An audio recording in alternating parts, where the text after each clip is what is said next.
Estás escuchando un audio de Mosaic Boston Church. Si deseas ver más recursos, conocer Mosaic Boston y las iglesias de nuestro vecindario o hacer una donación a este ministerio, visite mosaicboston.com. Buenos días y feliz Pascua. Específicamente, celebramos que Cristo resucitó y que verdaderamente Cristo resucitó. Alabado sea el Señor. La mejor noticia. Aleluya. Alabado sea el Señor. Oremos al Señor.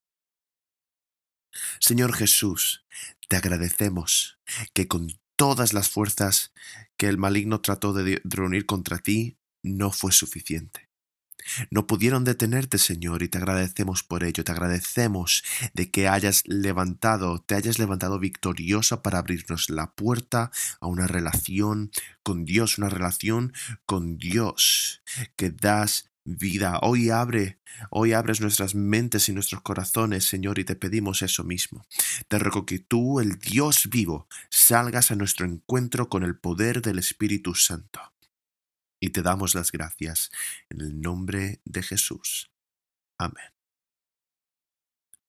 El título del sermón de hoy es Puertas y mentes cerradas. Esto ha sido, y vaya año, un año donde la palabra clave ha sido la palabra cuarentena, que ha sido usada una y otra vez. ¿Qué nos viene a la mente cuando pensamos en cosas cerradas con llave o en puertas cerradas con llave? Cerramos las puertas de nuestras casas, las abrimos de nuevo luego para poder entrar y luego las cierras en cuanto estás dentro automáticamente. Y la puerta de tu coche, por ejemplo, es lo mismo, la cierras una vez que estás dentro. Pero ¿por qué? ¿Por qué? ¿Por qué? ¿No? Por seguridad, ¿no? Para mantener las amenazas fuera o las cerraduras, para las cerraduras de los negocios, tiras de la puerta y la puerta luego se cierra. Y cuando no es horario de trabajo, pues la puerta está cerrada para mantenerlo seguro. Una puerta cerrada representa a veces confinamiento, una prisión, como un centro de detención donde las puertas suenan ominosamente al cerrarse. De nuevo, la persona que está encerrada en una prisión, por ejemplo, lo está por nuestra seguridad. Dos razones básicas para cerrar una puerta o para mantener a alguien fuera o para mantener algo dentro. Ambas motivaciones van juntas, ¿no? Es para protegernos. Es el miedo a un peligro real o percibido. En el domingo de Pascua, el domingo de resurrección, hoy, al ver Lucas 24, también vemos a los discípulos detrás de puertas cerradas. ¿Por qué? ¿Quiénes cerraron las puertas? Ellos mismos cerraron puertas. ¿Por qué? ¿Por qué cerraron ellos puertas? Nos preguntamos. Por la misma razón que nosotros, que es mantener peligro fuera. Están al borde. ¿Por qué? Porque el Señor ha sido arrestado, Jesucristo es burlado, cae juicio sobre él, ha sido ejecutado brutalmente y el Señor ha sido crucificado. Y nadie vuelve vivo de eso, de una crucifixión. Y los discípulos piensan que también piensan, ostras, pueden venir a por nosotros también. Temen por sus vidas. Se tambalean, están sumidos en el miedo y la desesperación y también se sienten culpables. Sus conciencias sienten culpa y vergüenza. ¿Por qué? Por haber abandonado a su Señor y Salvador en su momento de mayor necesidad. Están aturdidos, desinflados, derrotados, miserables, confundidos y también escépticos. Ya no creen. No creen todo lo que Jesús les ha enseñado durante 3 años. No creen que los milagros eran reales, que tenía un poder real. No creen, porque parece que ha sido derrotado. Así que no solo cerraron sus puertas, también cerraron sus mentes. Todo esto lo vamos a encontrar ahora en Lucas 24. ¿Y qué texto? ¿Qué capítulo? Miremos el texto junto. Lucas 24 y empezando desde el versículo 36 dice así: mientras ellos relataban estas cosas, Jesús se puso en medio de ellos y les dijo: paz a ustedes. Pero ellos, aterrorizados y asustados, pensaron que venía un espíritu. Y él les dijo: ¿por qué están turbados y por qué surgen dudas en sus corazones? Miren mis manos y mis pies, que yo mismo soy. Tóquenme y vean, porque un espíritu no tiene carne ni huesos como ustedes ven que tengo yo. Cuando dijo esto, le mostró las manos y los pies. Como ellos todavía no lo creían a causa de la alegría y porque estaban asombrados, les dijo: ¿tienen aquí algo de comer? Ellos le presentaron parte de un pescado asado, y él lo tomó en las manos y comió delante de ellos. Después Jesús les dijo: esto es lo que yo les decía cuando todavía estaba con ustedes, que era necesario que se cumpliera todo lo que sobre mí está escrito en la ley de Moisés, en los profetas y en los salmos. Entonces les abrió la mente para que comprendieran las escrituras, y les dijo: así está escrito, que el Cristo padecerá y resucitará de entre los muertos al tercer día, y que en su nombre se predicará el arrepentimiento para perdón de los pecados a todas las naciones, comenzando desde Jerusalén. Ustedes son testigos de estas cosas. Por tanto, yo enviaré sobre ustedes la promesa de mi Padre, pero ustedes permanecerán en la ciudad hasta que sean investidos con poder de lo alto. Entonces Jesús los condujo fuera de la ciudad hasta cerca de Betania, y alzando sus manos los bendijo. Y aconteció que mientras los bendecía se separó de ellos, y fue llevado arriba al cielo. Ellos, después de adorar a Jesús, regresaron a Jerusalén con gran gozo, y estaban siempre en el templo alabando a Dios. Esta es la lectura del Santo Dios, palabra santa, inefable y autoritaria de Dios. Que Dios escriba estas verdades eternas y hermosas en nuestros corazones. 3 puntos de los que vamos a estar hablando, ¿vale? El primero es el incrédulo. El segundo lo llamamos impresionados. Y el tercero es bendecido para bendecir, incrédulo. El contexto es que Jesús acaba de regresar de la muerte. ¿Y qué pasó en orden cronológico? Por la mañana aparece María y otras mujeres, y por la tarde se encontró a Pedro y le habló. ¿Y qué conversación debe haber sido esa, ya que restablece a Pedro en la fe con el Señor? Pero luego se apareció a 2 discípulos en el camino de Maús y por la noche a 11 discípulos menos a Tomás, y luego más tarde se reúne con Tomás.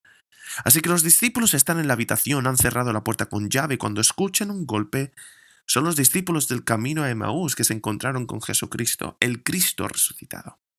Y estaban compartiendo con los discípulos: ¡hey! Jesús acaba de encontrarse con nosotros. Jesús acaba de desbloquear, de abrir nuestras mentes. Nuestros corazones ardían mientras explicaba las Escrituras y ellos todavía no lo creían. Lo mismo le habían dicho las mujeres. Él les había dicho que Jesús había vuelto de la muerte, que la tumba estaba vacía. Y ellos seguían sin creer. Y entonces de la nada, mientras están hablando de estas cosas, que alguien dijo que había como avistamientos, alguien dijo que Jesús volvió de entre los muertos, Jesús mismo se puso entre ellos y les dijo: paz a ustedes. No abren la puerta. Y el Evangelio de Juan dice que cerraron la puerta con llave, literalmente, por miedo a los líderes religiosos, por miedo a que lo crucificaran a ellos también, por miedo a la muerte. Y aquí aparece Jesús y les dice: paz a vosotros. Y qué poco. Paz a vosotros. Os traigo paz. Y se asustan. Se asustan. Y una cosa es conocer lo sobrenatural y otra muy diferente encontrarlo. Lo que es fascinante es que al leer los evangelios apenas hay detalles de la quema, ¿vale? O sea, apenas hay detalles de la crucifixión, solo dice que lo crucificaron. Y apenas hay detalles de la resurrección. Ahora, ¿cómo resucitó? ¿Cómo Jesús quitó la piedra él mismo? Bueno, no fue necesario ni siquiera. Tiene un cuerpo resucitado perfecto, con características que nuestros cuerpos físicos que tenemos ahora mismo pues no tienen, ¿no? Él podía caminar a través de cosas materiales. La piedra no fue rodada para Jesús, sino que fue rodada como evidencia para nosotros. Es totalmente inesperado que eso ocurra, ¿verdad? Y ahí es donde quiero empezar.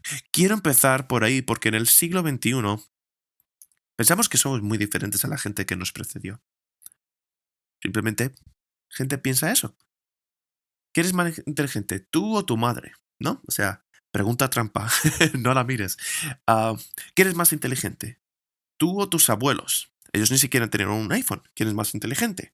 Una de las cosas que pensamos que los discípulos eran, con perdón, tontos, estúpidos, que creen que Jesús volvió de la muerte. O sea, no lo hicieron. No pensaron que Jesús volvió de la muerte. Y aquí es donde quiero empezar. Ellos no creyeron. Y Jesús encima se pone delante de ellos. Él está delante de ellos el cuerpo resucitado de Jesucristo frente a ellos. Y ellos seguían sin creer.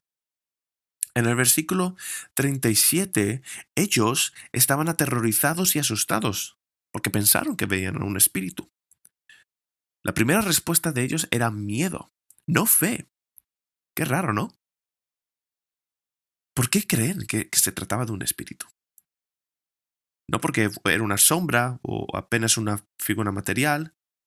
Cuando María vio a Jesús, pensó que era un jardinero, por lo que su aspecto era un poco diferente, pero seguía pareciendo humano. Los discípulos en el camino de Maús no tenían ninguna duda de que estaba hablando con un ser humano, era un poco diferente. ¿Por qué? Él tenía un cuerpo perfecto sin envejecimiento, sin decadencia, sin imperfecciones. Él es el glorioso cuerpo resucitado aquí, ¿no? Ahora, ¿por qué los discípulos creyeron ver a un espíritu? Porque esa era la única categoría que tenían en su mente. Y viene Jesús y rompe esas categorías. Ellos creen como nosotros que el espíritu sigue viviendo después de la muerte. Nosotros creemos eso, ¿no? Creemos que morir no es el final, creemos que hay algo más. Cuando alguien muere, nadie se levanta en el funeral y dice, se han ido, y punto, hala. Nadie dice eso. ¿Qué dicen? Están en un lugar mejor.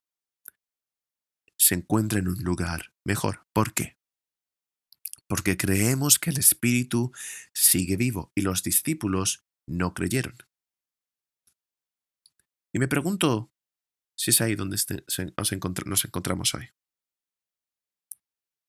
Y quiero reconocer que la mayoría de la gente que nos rodea en una ciudad como esta en la que vivimos no cree que Jesús volvió de entre los muertos, porque no cree que la gente vuelva de los muertos.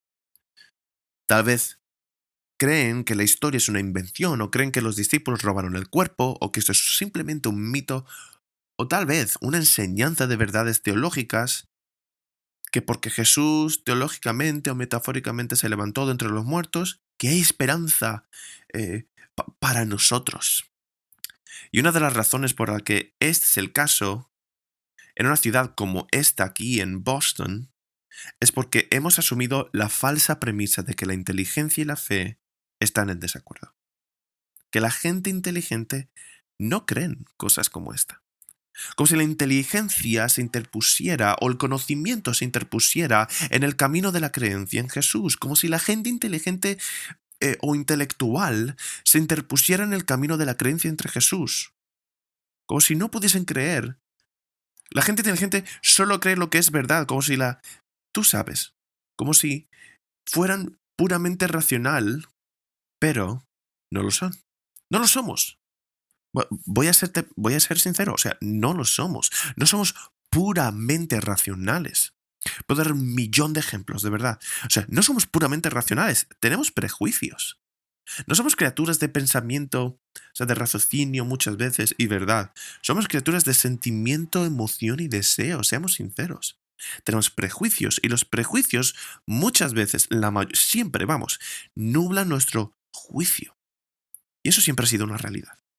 Hace más de 2000 años, Cicerón, ¿vale? Un personaje histórico, observó que no hay idea tan ridícula que no haya sido creída por algún intelectual. Estaban conversando con un señor que es un decano de la universidad, yo estaba conversando, y hablamos de la idea de que para llegar a un doctorado, para obtenerlo, para escribir una disertación de doctorado hoy en día, no puedes simplemente decir, especialmente en cuanto a teología, no puedes publicar nada que sea cierto porque eso ya se ha hecho.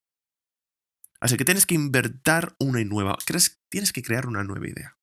Y eso es lo que te hace publicar algo nuevo, novedoso. En nuestro tiempo, Paul Johnson, ¿vale? Hizo una observación sobre Bertrand Russell, ¿vale? Bertrand Russell, por cierto, era ateo y fue uno de los más grandes filósofos del siglo XX, ¿vale? Y su amigo Paul Johnson, y en su obra en inglés To Hell with Picasso, en español, Al diablo con Picasso, dice esto de Bertrand Russell: fue el único filósofo que he conocido que siempre transmitió su significado con claridad, y porque lo hizo, podías debatir los méritos de sus conclusiones y generalmente estaban equivocadas. Nadie discutía a Russell, ¿vale? Que tenía un cerebro poderoso, pero igualmente nadie en su sano juicio acudiría a él para pedirle consejo sobre algo importante. De hecho, la inteligencia a veces nos impide ver la realidad tal y como es, porque la inteligencia a veces puede llevarnos al autoengaño. Cuanto más intelectual, más inteligente eres, más propenso puedes ser al autoengaño, en el que ignoras las pruebas, retuerces la lógica, arremetes contra la mentira como medio para justificar el fin que esperamos que sea correcto. Y a veces lo que se interpone en nuestro camino para ver realmente la realidad tal y como es el deseo de bloqueo mental o el deseo de quitar la emoción del miedo, ¿vale? Mucha gente inteligente teme haberse equivocado, por lo tanto, hace todo lo posible para no mirar la evidencia. El miedo se interpone en el camino. Y los psicólogos pueden decirte, o sea, puedes buscar en Google, que el poder de bloqueo de mente por tema del miedo tal vez es miedo al cambio cuando pensamos en Dios. El miedo a lo que Dios podría exigirte, el miedo a la dificultad, el miedo a renunciar lo que amamos, el miedo a perder el control, a destacar, el miedo a lo que la gente pensará, el miedo a los hombres, y en gran medida la gente cree lo que quieren creer. La gente cree lo que queremos creer, lo que es fácil de creer porque el miedo se interpone. Y creo que el principal miedo cuando se trata de Dios era en los discípulos en este momento. ¿Cuál era el miedo de ellos? Su miedo, estoy hablando más allá del miedo a ser crucificado como Jesús, más allá del miedo a morir. Creo que el mayor miedo era ver a Jesucristo materializado en persona, en carne, delante de ellos. Ese era el mayor miedo que tenía. Y ellos pensando: Jesús, te hemos abandonado y te hemos negado, te hemos traicionado. Y wow, Jesús está aquí ahora mismo. Oh, Jesús está aquí ahora mismo para castigarnos. Está aquí para revelar nuestra culpa y para exponer nuestra vergüenza. Dios no creó el mundo con miedo. Vamos al jardín de Edén. No había miedo. En el paraíso no había miedo. ¿Cuándo entra el miedo en el mundo? Después de la caída, Adán y Eva pecan, rechazan a Dios, se rebelan contra Dios y Dios viene a buscar a Adán. Dice: Adán, ¿dónde estás? ¿Dónde estás? ¿Y qué es lo que dice Adán? Adán dijo: oí tu voz en el jardín y tuve miedo. Tuve miedo porque estaba desnudo y me escondí. Tuve miedo. Los discípulos en ese momento de la mañana de la Pascua, de ese domingo de resurrección, la emoción que sintieron era miedo. Jesús está delante de ellos y tienen miedo. Ellos pensando, Jesús, ¿estás aquí para castigarnos? ¿Y qué es lo que dice Jesús? ¿Sabes lo que dice Jesús? Sus primeras palabras, paz sea a vosotros. Estoy aquí para traer shalom, la palabra que significa paz. Estoy aquí para traer reconciliación. Estoy aquí para traer perdón. Estoy aquí para quitarles su culpa, vuestra culpa y vuestra vergüenza. Paz sea a ustedes. Eran incrédulos. Y entonces Jesús les da más pruebas hasta el punto de que no pueden creer que esto sea verdad. Y pasan de ser incrédulos a personas impresionadas. Pasan de ser incrédulos a ser personas impresionadas. Con una acción de, wow, esto es increíble. Y les dice, ¿por qué os turbáis y por qué surgen dudas en vuestro corazón? Ved mis manos y mis pies, que yo soy. Tóquenme y vean, porque un espíritu no tiene carne ni huesos, como ustedes ven que yo tengo. Y dicho esto, él le mostró sus manos y sus pies, y mientras ellos seguían incrédulos, gozosos, pero con incredulidad, se maravillaron y decían, dijo Jesús, ¿tenéis algo de comer? Y le dieron un trozo de pescado asado, y él lo tomó y lo comió delante de ellos. Lo que me pareció aquí fascinante, ¿vale? De este texto es que sigue construyendo un caso para ellos. No crees, ve, mira, no crees, toca, siente, no crees, oye. Tienes algo de comer y esta es una de mis cosas favoritas sobre Jesús, el Jesús resucitado. A mí me encanta comer. A mi familia le encanta. Venimos de una familia donde somos comedores ágiles, muy rápidos. Y la razón por la que somos comedores rápidos, tengo 4 hermanos y siempre que hay una comida ante nosotros, ¿quién se lleva la mayor cantidad de comida? El que come más rápido. Y con mis hijos, tengo 4 hijas, es exactamente lo mismo. Ayer hice como 4 bolsas de alitas de pollo y me quedé con 3, vamos, o sea, me sobraron 3 porque mis hijos son listos, toman todo lo que pueden en su plato y luego lo terminan. Y me encanta que Jesús come aquí con un cuerpo glorificado, es decir, en el cuerpo glorificado, en la resurrección, en el cielo, es una realidad material, es una realidad física y nosotros en el cielo comeremos y las calorías no van a importar. Alabado sea Dios, aleluya. Porcentaje de grasa corporal, todo el mundo con un 4% de grasa corporal, todo el mundo, porque no tenemos que almacenar nada.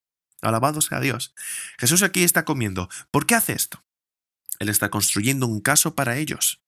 No solo eso, no solo eso, Él está mostrando que el cuerpo glorificado es diferente. La resurrección es diferente. Jesús trajo a Lázaro de vuelta de la muerte, no en un cuerpo glorificado. Lázaro volvió de entre los muertos solo para morir de nuevo. Su cuerpo todavía sucumbió a la enfermedad y a la muerte. Y Jesús vuelve a decir, he aquí, yo soy quien soy. O sea, no soy yo mismo, sino no solo soy yo persona, no, soy yo, he vuelto. ¿Y por qué dice yo soy quien soy? La palabra de Dios, la palabra viva de Dios, cuando habla, cada palabra importa, ¿vale? O sea, cuando Dios habla, cada palabra es importante. ¿Qué es lo que dice aquí? Dice yo soy quien soy, yo mismo.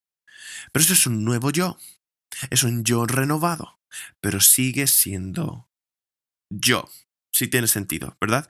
¿Qué clase de pez tenemos aquí enfrente, no? ¿Qué clase de pez es el que se le ofrece a Jesús? Es un pescado asado, ¿vale? Es un adjetivo interesante en el que se incluye aquí, asado, ¿vale? ¿Por qué? Porque esto es cierto, esto sucede. El relato de los testigos oculares solo recuerdan detalles extraños. Esto es muy interesante. Y esto no fue inventado. Y Jesús dice, ¿por qué surgen dudas en vuestros corazones? Y no come Y come no solo para demostrar que tiene un cuerpo resucitado, come con ellos, porque en las culturas antiguas la comida era un signo de compañerismo, es un signo de aceptación y es un símbolo de te perdono, te acepto, la paz sea contigo, comamos juntos. ¿Por qué hace todo esto? Porque sabe dónde está su fe. La fe de ellos se habían desmoronado. Pasaron 3 años con Jesucristo y parece que todo fue en vano. Están destrozados. Y Jesús se encuentra con ellos en este lugar de desesperanza, de falta de fe, de duda. Y no solo en el Evangelio de Lucas, y en el Evangelio de Mateo, en Mateo 28, de 16 al 17, esto es justo antes de la Gran Comisión. Algunos de los últimos versículos del Evangelio de Mateo, dice lo siguiente: los 11 discípulos fueron a Galilea, al monte al que Jesús les había indicado, y cuando lo vieron lo adoraron, pero algunos dudaron. Después de todo, todavía había dudas. ¿Por qué? Porque esa es nuestra predisposición natural. Así que lo que superó su duda, lo que superó la duda de ellos fue una nueva evidencia. Y es intelectualmente deshonesto y realmente estúpido no reevaluar sus creencias cuando se presentan nuevas evidencias. Y esto es lo que ocurrió con el discípulo. Con los discípulos ocurrió esto: mirad mis manos, verad mis pies, tocad, ver. ¿Por qué las manos y los pies? ¿Por qué no los hombros? ¿Por qué no las rodillas? ¿Por qué las manos y los pies? Porque ahí fue donde Jesús recibió sus heridas. Por eso. Así que no solo está venciendo sus mentes, está venciendo la duda en sus corazones.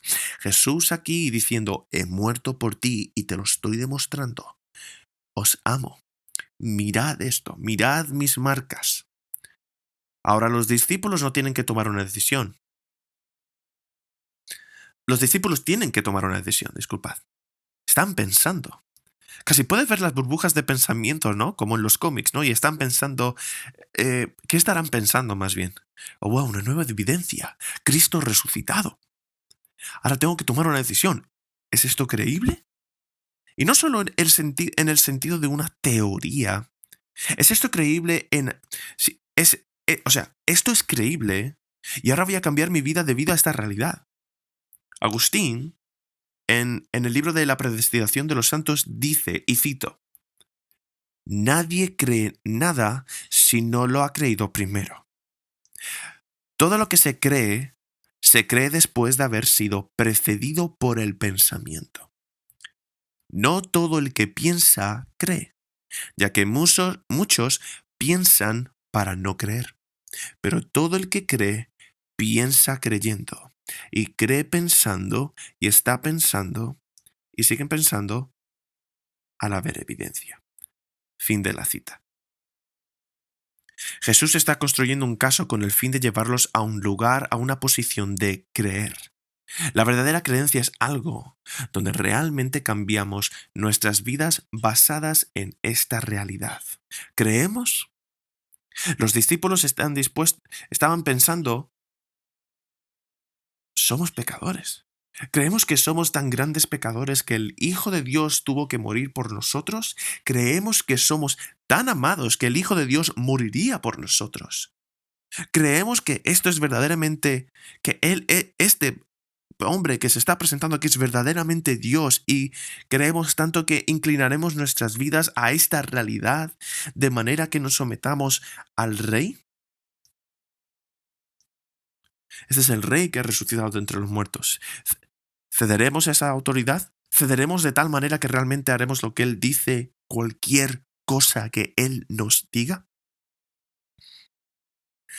En años anteriores, en años pasados, he hecho el caso de la resurrección, que Jesús realmente volvió de la muerte. De hecho, históricamente se hizo eso. Lo que he encontrado es que es un poco aburrido para mucha gente. Lo que he encontrado es que esto es muy aburrido para mucha gente. Puedes hacer esto: puedes ir atrás, mirar a documentos primarios, estudiar N.T. Wright, el libro de la resurrección del Hijo de Dios, que son como unas 1100 páginas, Y es tremendo, ¿eh? Es tremendo. Y este año quiero cambiar las tornas. Oh, ¿cómo cambian las tornas? Quiero darle la vuelta. No cómo probar que la resurrección ocurrió. En cambio, quiero preguntar, ¿cómo puedes explicar al mundo si la resurrección no ocurrió? ¿Cómo lo podemos explicar? ¿Cómo explicar esta naturaleza extraña del mensaje cristiano? Un mensaje sobre Dios entrando en el mundo como un hombre, muriendo por nuestros pecados y resucitando a una vida nueva y eterna.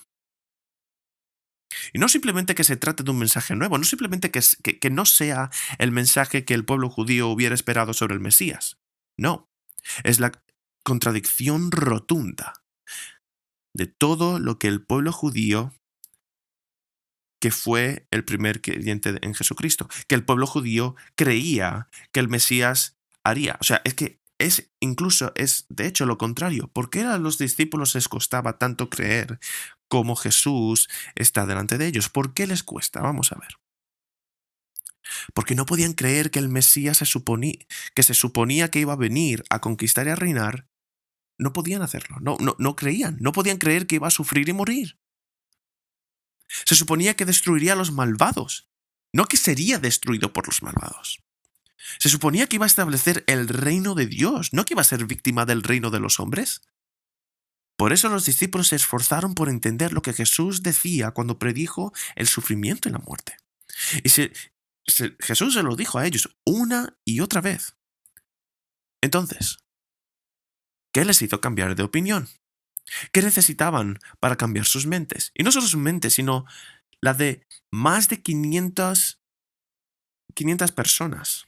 Como dice Pablo en 1 Corintios 15, que vieron a Jesús volver de allí. ¿Qué cambiaría la mente de Saulo de Tarso, que luego se convirtió en el apóstol Pablo, en uno de los titanes intelectuales de la historia de la humanidad? ¿Qué le haría pasar de perseguir a los cristianos, de asesinarlos como hizo a Esteban, a morir realmente por la fe? ¿Qué habría sucedido para que realmente fueran tan convincentes como para que cientos y miles de personas creyeran para iniciar un movimiento que transformara el mundo? ¿De dónde sacan todo esto para sacrificarlo todo y arriesgarlo todo? ¿Qué les hizo pasar de cobardes temerosos de cerrar la puerta a abrirla y luego decir, no importa, me van a crucificar? Bien. ¿Quién en el mundo haría esto? Pedro. Mirad a Pedro. Pedro realmente fue crucificado al revés, con la cruz invertida. ¿Por qué los enemigos de este mensaje no fueron capaces de callarlos? ¿Qué habría hecho? ¿Qué habría hecho falta? ¿Y qué les habría llevado a cambiar su vida de culto? ¿Qué día es hoy? Domingo, ¿no? Es domingo. ¿Por qué estamos adorando en un domingo? Uno de los mandamientos en realidad dice que hay que santificar el día de reposo, ¿verdad? Para el pueblo judío estaba en sus huesos, en sus huesos interno en ellos, ¿no? Que el sábado era el día de adoración. Había un carácter sagrado del sábado que estaba fijado profundamente en su ser interno en ellos. Por eso digo los huesos. El sábado había sido siempre el día de reposo. Desde el principio del mundo. Contemplaban el sábado. Y de repente empiezan a adorar el domingo. ¿Por qué? ¿Qué se necesita? Y además, ¿cómo es que los creyentes judíos cambiaron el carácter de Dios? Recuerden que en historia mundial, en la historia del mundo, se estudia religiones en 9º grado, ¿no? En el colegio, ¿verdad? Y una de las cosas que las religiones monoteístas, el judaísmo, un dios y de repente, que es solamente un dios, ¿vale? Y de repente los creyentes judíos creen que existe este hombre que está este hombre Jesucristo, y que Jesucristo es Dios, y que Él envía al Espíritu Santo, y ahora una Trinidad, y ahora es un Dios, pero en 3 personas. ¿Qué se necesita para hacer este cambio? Y yo te diría que se necesitaría la resurrección de Jesucristo para albergar todos estos cambios. ¿Y cómo lo hace? Lo hace bendiciendo, cuando los bendice para bendecir. Y la bendición, la primera, es la bendición de la Escritura cumplida. Jesucristo aquí, en el versículo 24, tiene como una especie de estudio bíblico con los discípulos mientras están comiendo el pescado. Jesús, después lo que les dice es esto. O sea, dice, esto es lo que yo les decía a vosotros cuando todavía estaba con ustedes. Es Jesús hablando con los discípulos, que era necesario que se cumpliera todo lo que sobre mí está escrito en la ley de Moisés, en los profetas y en los salmos. Jesús toma todas las escrituras hebreas y les explica en todas las 3 divisiones de la Biblia hebrea, las 3 divisiones, ley de Moisés, los profetas y los salmos, les explica todo se trata de mí. Esta es la hermenéutica por la cual dice que debemos leer todas las escrituras. Desde hace miles de años, Dios se revela en las escrituras, en la ley, lanza el antiguo pacto con su pueblo, con sangre de animales sacrificados. Y le dice, ese es el punto para una nueva alianza, un nuevo pacto con Cristo, en Cristo. El sacrificio diario apuntaba y rogaba por el último sacrificio expiatorio y definitivo, el Cordero Pascual, Cristo. El Cordero Pascual apuntaba a Cristo en sus sufrimientos. Luego los profetas, hablando en las Escrituras, como en Isaías 53, sobre el siervo sufriente, o en Oseas 6.2, o el Salmo 22, cuando habla de sus manos y sus pies siendo traspasados siglos antes de que se inventara incluso la crucifixión. Oseas 6.2 habla de que Jesús iba a volver. El Salmo 16 habla de que Dios no dejaría a su santo en la tumba. ¿Por qué? ¿Por qué hace esto Jesús? Para probar su resurrección, se pone ante ellos, les muestra sus manos y sus pies, comen pescado y dice, esto es genial. Ahora, abrid vuestras Biblias. Vamos a tener un estudio bíblico. ¿Y por qué hace esto? Porque hay poder en la palabra de Dios. Él no quería que ellos arraigaran sus creencias solo en la experiencia o en los sentimientos. Tan grande como eso es, Él quería que arraigaran su fe en las palabras, en las sagradas escrituras, la palabra viva de Dios, abriendo la palabra escrita de Dios y mostrando que esta palabra es tan viva como Dios mismo es. Por eso, lo que hacemos en nuestra iglesia, en Mosaic, ¿qué hacemos? Abrimos siempre las escrituras. Las abrimos y las explicamos. Alguien me preguntó una vez, ¿cómo narices has empezado esta iglesia? ¿Cómo empezaste esta iglesia? Y cuando esta persona está en el mundo de los negocios, así que entiende cómo funcionan las organizaciones. Entonces, la pregunta, ¿cómo se empezó esta iglesia?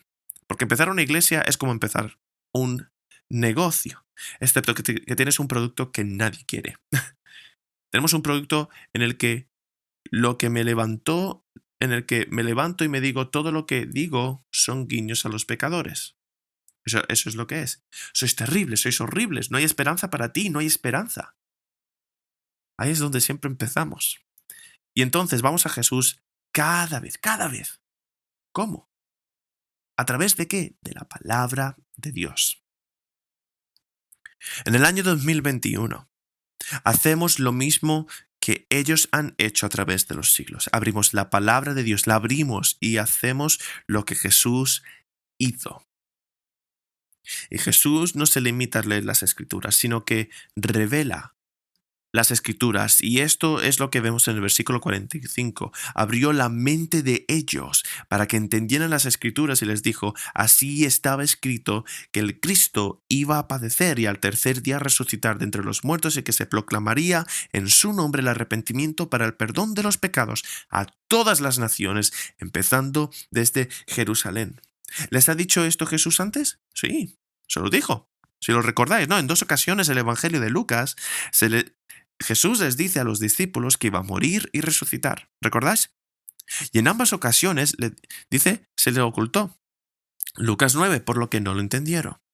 No lo entendieron. Y los discípulos en Lucas 18 tampoco lo entendieron. Su significado estaba oculto para ellos. Y Jesucristo aquí dice, Él soberanamente abre sus mentes.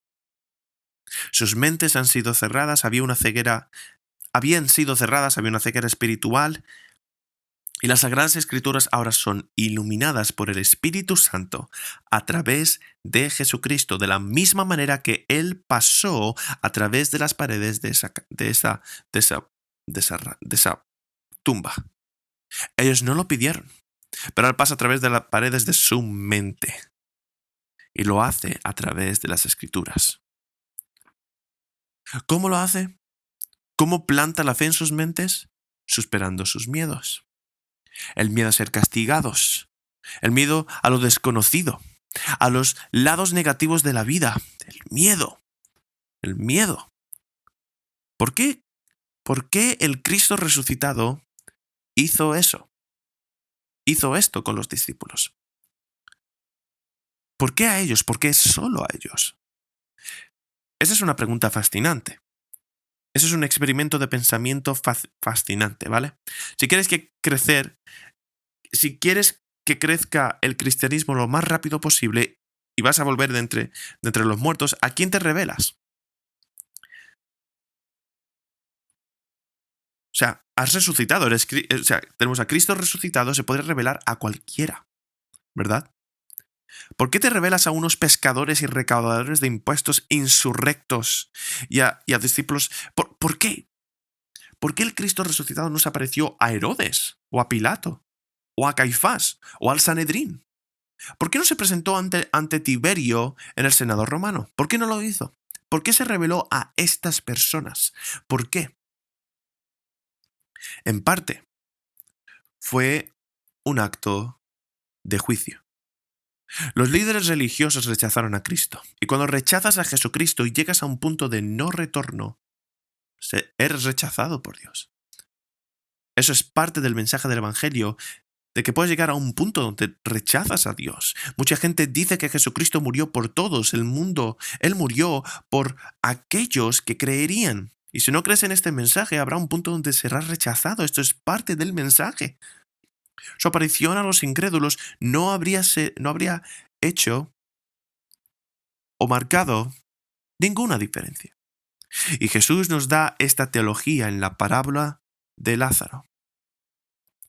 Y el hombre rico en Lucas 16, donde habla del Lázaro que va al cielo después de morir y el hombre rico que no. En el versículo 27 el hombre rico le habla al Señor: te ruego, Padre, que envíes a Lázaro a casa de mi padre, porque tengo 5 hermanos, para que les avise, no sea que ellos también vengan a este lugar de tormento. Y Abraham le dijo: tienen a Moisés y a los profetas, que lo escuchen. Y él dijo: no, Padre Abraham, pero que vaya alguien de entre los muertos, alguien para que se arrepientan. Y le dijo: si no oyen a Moisés y a los profetas, tampoco se convencerán si alguien resucita de entre los muertos. Aquí está Jesús diciendo que nuestras mentes están bloqueadas de Dios, de entre nosotros mismos. Incluso si Jesucristo viniera, se mostrase en carne, naturalmente, nuestra acción natural es que no vamos a creer. ¿Por qué? Porque la evidencia nunca es la cuestión. Eso es lo que mucha gente piensa. Si Dios acaba de aparecer, entonces yo creo en Él. Si Dios se me aparece, yo creo en Él, seguro. ¿Cómo? ¿Creer que simplemente existe? Esa no es la verdadera fe. Esa no es la fe que exige Jesucristo. La verdadera fe es una fe que se somete a la autoridad de Dios, en la que moldeas tu vida en torno al hecho de que Dios existe y es quien dice ser. La gente que crucificó a Jesús había visto un milagro tras otro. Sabían que Jesús había resucitado a Lázaro unas semanas antes de su crucifixión. Así que no es una evidencia lo que hace a alguien cristiano. No lo es, no. No es evidencia. No es inteligencia. Es la segunda venida. La Escritura dice que Jesús volverá. Y habrá un grupo de personas que tratarán de luchar contra Él, que tratarán de levantar ejércitos contra el Dios vivo en vano. Y Jesús se le apareció a estos duros de corazón, a Pilatos, a Caifás, al Sanedrín, a Tiberíades. ¿Sabes lo que habrían hecho? Habrían intentado crucificarlo de nuevo. Así que no se les aparece. No se les aparece a ellos. Así que esto nos lleva a un punto donde esto es tan crucial. Para llegar a ser un cristiano, para ver a Dios por lo que es, por quién es, tienes que rogarle que abra tu mente, que ablande tu corazón. Decir, Dios, por favor, ruego, déjame ver la verdad. Él tiene que iluminar tu mente oscurecida. Para creer, para conocer la verdad, tienes que abrazar el hecho de que no puedes hacerlo por ti mismo. Tienes que abrazar el regalo de Dios y decir, Dios, por favor, sálvame. Este es el mensaje de arrepentimiento que necesitamos para arrepentirnos de nuestros pecados. Y parte del pecado es la incredulidad voluntaria. Stuart Jackman escribió un libro llamado The Davidson Affair, ¿vale? Y esto es hace poco tiempo, pero él imagina a Jesús volviendo de la muerte en la era moderna. Y él es un reportero de investigación y trabaja para ninguna estación de televisión. Así que este caballero se llama Cass Tennell, ¿vale?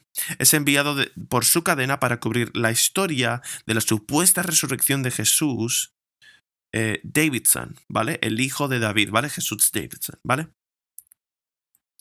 Así que Tennell va, y él está en la era moderna, y va y entrevista a todos los que estuvieron involucrados. Primero entrevista a Pilato, y dice, oh sí, bueno, robaron su cuerpo. Y luego va y entrevista a Herodes, y es lo mismo. La gente han robado esto de la tumba, ¿no? Han robado el cuerpo. Y luego entrevista a Tomás, y Tomás dice, no lo creía, pero luego vi. Y luego entrevista a María Magdalena y a otros discípulos y escucha sus testimonios electrizantes que realmente han cambiado, que realmente creen que vieron a Jesucristo, y la historia comienza a tomar un carácter completamente diferente. Y por más que lo intente, Cass Tennell, el duro reportero, comienza a convencerse de que Jesús regresó de entre los muertos y comienza a armar el documental con la esperanza de poder hacer creer a otros lo que él cree que es verdad. Y mientras lo monta, mientras crea este documental, uno de sus jefes dice, no. A ver, tienes que quitarte de la cabeza esa idea de que vas a convencer a cualquiera, ¿vale? Y empiezan a tener esta conversación, ¿no? Y el jefe dice, aunque Jesús Davidson, ¿vale? Haya vuelto de la vida, Cass, esta gente no tiene ninguna posibilidad. Y Cass, el reportero, dice, yo creo que sí. No, Cass, el otro, ¿no? El jefe. No, Cass, sabes que no la tienen. No puedes cambiar el mundo con un puñado de palabras sabias. O un condimento de compasión, un milagro, dos, o incluso si uno de los milagros es que un hombre muerto vuelva a la vida. Y el jefe dice, vamos, Cass, hombre, venga, vámonos, anda, ya. Que ha sido un día un poco largo y es hora de que volvamos a casa. Y Cass dijo desesperado, pero el mundo les prometió la libertad. Y el jefe dice, con una sonrisa cansada, dice, Cass, es inútil, ¿vale? Cass, nos gusta estar en esa presión, no queremos que nos ataquen, no queremos que nos echen en la cárcel. Por favor, no nos pongas en esta situación. Parte del mensaje del Evangelio, la resurrección de Jesucristo, es que Jesús vino a rescatarnos. Vino a abrir las puertas, a liberarnos. Dijo que conoceréis la verdad y la verdad os hará libres. Libres de la mentira, del pecado, de la cautividad del enemigo y del miedo. Él quiere reemplazar nuestro miedo con la fe. Así que si eres cristiano, para nosotros, creyentes hoy, nos regocijamos en la gloria de Jesucristo resucitado de entre los muertos y tenemos que bendecir a Dios desde el fondo de nuestros corazones por abrir, desbloquear nuestras mentes y nuestros corazones. Bendícelo por hacer que tu corazón arda con su voz y su verdad. Y si no eres creyente, si no eres cristiano, y si no estás seguro de serlo, te ruego que supliques a Dios, diciendo: Dios, por favor, abre mi mente. Si esto es verdad, ayúdame a entender, dame ojos para ver, dame un corazón para amar y recibir. Él hizo esto por amor de los discípulos, lo hizo por mí, y espero que lo haga también por ti. Lucas 24, del 47 al 49, Jesús dice, y este es el arrepentimiento para el perdón del pecado. Si ese es nuestro mensaje, el arrepentimiento para el perdón, debe de ser proclamado en su nombre a todas las naciones, comenzando desde Jerusalén. Son testigos de estas cosas ustedes.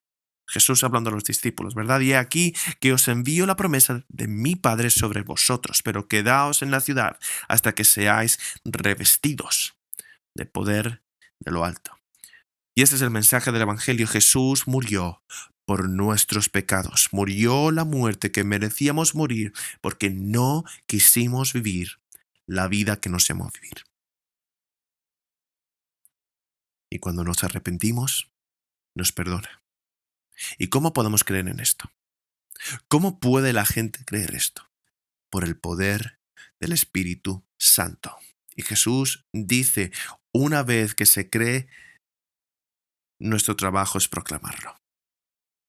Una vez que creemos, nuestra misión es proclamar. Por eso existe esta iglesia. Por eso existe Mosaic. Es por eso que hace 12 años, a la edad de 26 años, aparentemente sigo siendo un millennial, ¿vale? Lo que sea que signifique esta categoría. O sea, yo soy como un millennial precoz, ¿vale? A la edad de 26 años fui al seminario con 24. ¿Sabes lo que la mayoría de los jóvenes hacen a los 20 años? No ir al seminario, definitivamente, ni aparecer en las iglesias. Y tuve esa audaz visión de venir a Boston, una de las ciudades más sin Dios en todo el mundo. No solo no creyentes, sino anti-Dios. Tuvimos esta visión de comenzar nuestra iglesia. ¿Cómo? Por el poder del Espíritu Santo. Dios comenzó a salvar a gente. La primera persona que bautizamos está aquí hoy, Van, justo aquí arriba, ¿no? O sea, él es el hombre tan humilde. Lo bautizamos en la piscina de la YMCA en la avenida Huggington. ¿Por qué? Van. Si le preguntamos a Van, ¿por qué cree? Por la misma razón por la que creo. ¿Por qué creí? Porque Dios dijo, tú eres mío. Abrió su mente, abrió nuestra mente, nuestro corazón, y somos salvos. Así es como se hace. Ese es nuestro mensaje y lo hacemos por el poder del Espíritu Santo. Jesús entonces los condujo, como vemos en el versículo 50, hasta Betania, levantando las manos y los bendijo. Mientras los bendecía, se separó de ellos y fue llevado al cielo, y ellos adoraron y volvieron a Jerusalén con gran alegría y estaban continuamente en el templo bendiciendo a Dios. Él los bendice con alegría y luego les devuelve la bendición de Dios y empiezan a bendecir a Dios. Al principio, cuando empezamos la iglesia, uno de los primeros miembros de la iglesia fue una agradable señora llamada Susan Hawking.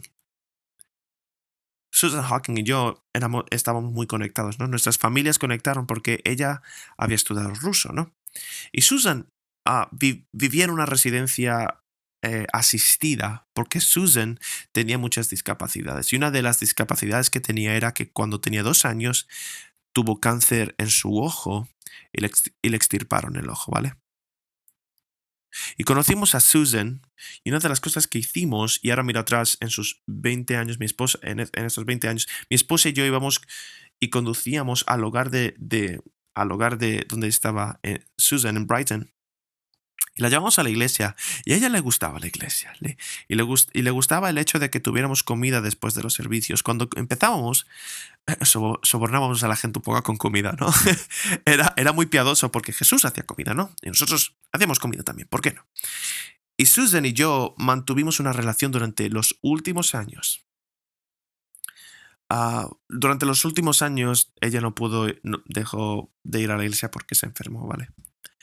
Y Susan me llamaba y me llamaba todo el tiempo. Tengo 16 mensajes de voz de Susan que no están abiertos en mi teléfono y tenemos que establecer un tiempo. Y le dije, Susan, no puedo contestar el teléfono en cualquier momento, pero vamos a vamos a preparar un tiempo para poder hablar, ¿no?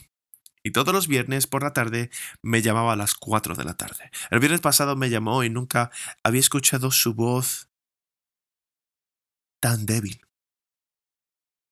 Y el domingo ella llamó. Yo no estaba predicando. Y el pastor Sheen estaba predicando el domingo pasado. Yo no estaba predicando. Y ella me llama, y ella me dijo, y claro, yo me quedé un poco así extrañado porque Susan nunca me llama los domingos, ¿no? Y me llama y me dice, Jan, estoy en el hospital. Y me dice, pero me van a dar de alta pronto. Y luego dice, Jan, ¿cuál es la palabra rusa para domingo? Y le dije, bueno, la verdad es que no recuerdo la palabra rusa. Y le dije, la de Susan era, eh, eh, creo que la palabra es esto. Bueno, y ella dijo, ¿no es la misma palabra para resurrección? Y le dije, sí, Susan, lo es. La misma palabra en ruso es, domingo y resurrección es lo mismo, ¿no? Y entonces ella dijo, ¿me podrías visitar, por favor? Y dije, sí, claro, te visitaré pronto, espero. Y el miércoles recibí un mensaje de texto de que Susan, Susan falleció. Susan amaba a Cristo. Ella amaba al Señor. Y Susan, hoy, está en la presencia de Jesús. Les dije a mis hijas cómo Susan murió. Y una de mis hijas comenzó a llorar. Y mi otra hija vino y dijo, ¿por qué lloras? Susan está bailando con Jesús y Susan ahora en el cielo tiene 2 ojos. Ella tiene un cuerpo glorificado. Y eso es lo que creemos. Así que los discípulos, lo que les hizo pasar de estar encerrados en una habitación con miedo a la muerte a decir crucifícame, fue eso. Si vas a venir a por mí y vas a crucificarme por el mensaje, ven a por mí. Lo que cambió esta verdad de que Jesús murió, de que Jesús tiene las llaves de la muerte y del Hades, es que resucitó. Entonces el domingo de resurrección, ¿qué proclamamos? Que Jesucristo. Ellos intentaron todo hacer contra Cristo, encerrarlo, y no pudieron. El Evangelio no puede ser encerrado. Jesús es la llave de la vida. Él es la vida. Él dijo, yo soy la resurrección y la vida. Cualquiera que crean en este mensaje de que Jesucristo es la vida, de que Él es la vida, la resurrección y la vida. Si creen esto, aunque mueran, vivirán. Así que literalmente, como cristianos, no hay nada que temer. Oremos. Señor Jesús, te agradecemos por este mensaje del Evangelio. Gracias, gracias por esta verdad. Te agradecemos que resucitaste de entre los muertos, que venciste al pecado, a la muerte y a Satanás, y lo hiciste para darnos vida. Así que, Señor, si hay alguien que todavía no es un creyente y está escuchando este mensaje, te pido que abras la mente, Señor, por favor. Que tú soberanamente desbloquees sus mentes, que les des el don del arrepentimiento, el don de la fe, de la vida nueva, de la vida eterna. Y te agradecemos, Señor Jesús, Espíritu Santo, por construir tu iglesia, la iglesia de Cristo, y continúa usándonos para proclamar este mensaje. Esperamos todo esto en el nombre de Jesús. Amén.